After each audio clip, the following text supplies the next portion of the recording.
As IT technicians, we know that DNS, the domain name service, is primarily used to resolve names to IP addresses, whether those IPs are IPv4 or IPv6. So, what we're going to focus on here are VPC DNS settings. So, the first thing we're going to do here in the console is navigate to the VPC Management Console, and then we'll go to the Your VPCs list.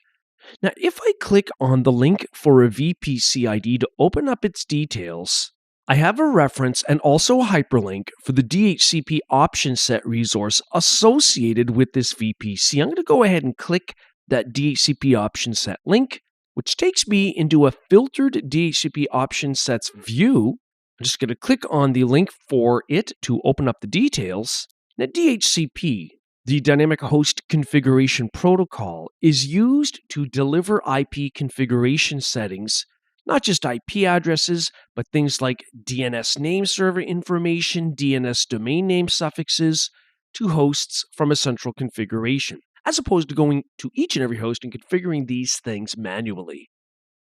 Notice first of all that the domain name suffix here is ec2.internal, and that Amazon provided DNS is what we have for domain name servers. That's a default. Now, of course, we have numerous VPCs.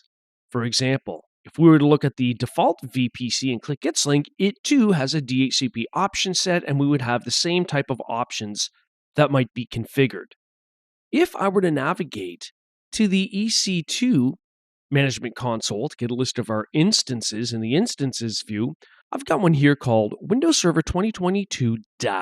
And if I click on its instance ID link, if I were to scroll down and go under Networking, I would have a reference over on the right for the VPC that it is associated with. So this virtual machine is associated with the default VPC. And again, we have a link for that, which in turn allows us to get a link for the DHCP option set. And that's how that all works together. So this DHCP option set with ec2.internal as a DNS domain name suffix, Amazon provided DNS, would apply to our virtual machine, whose properties we had opened up originally, Windows Server 2022-1. Notice it's got a private IP address of 172.31.92.244.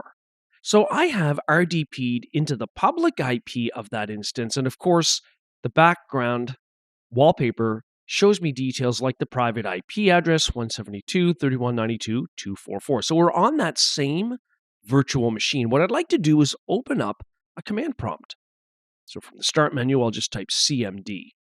And from here, I'm going to issue the command ipconfig/all. Notice first of all, for my network adapter for this virtual machine, we have a DNS suffix of, no surprise here, ec2.internal. That's what we saw in the DHCP option set. DHCP enabled is set to yes. We have a lease obtain and expires setting here.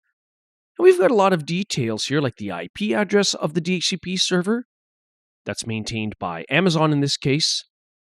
But notice that we've got an Amazon provided DNS server, 172.31.0.2. If I were to run the ns lookup command, set type equal PTR, that's a pointer reverse lookup record. In other words, I have the IP address, in this case 172.31.0.2, and I would like a name associated with it.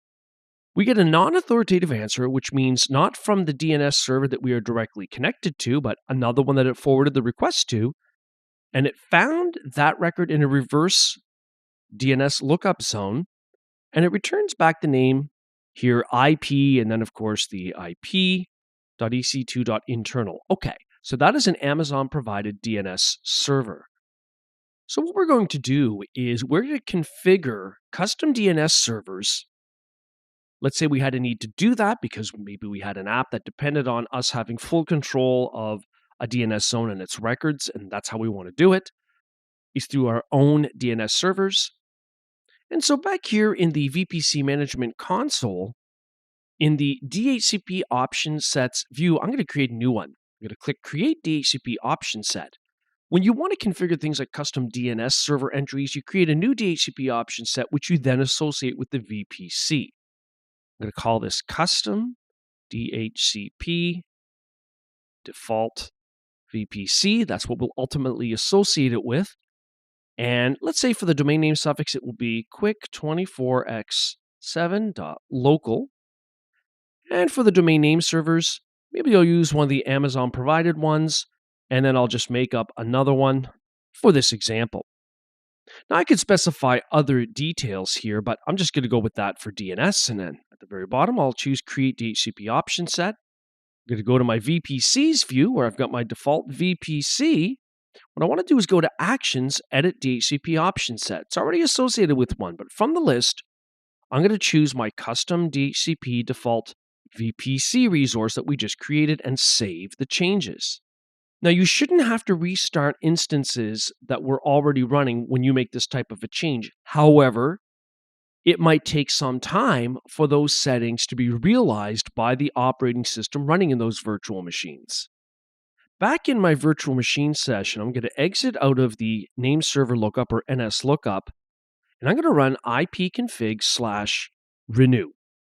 This will force it to go out and renew any updated settings from the DHCP server.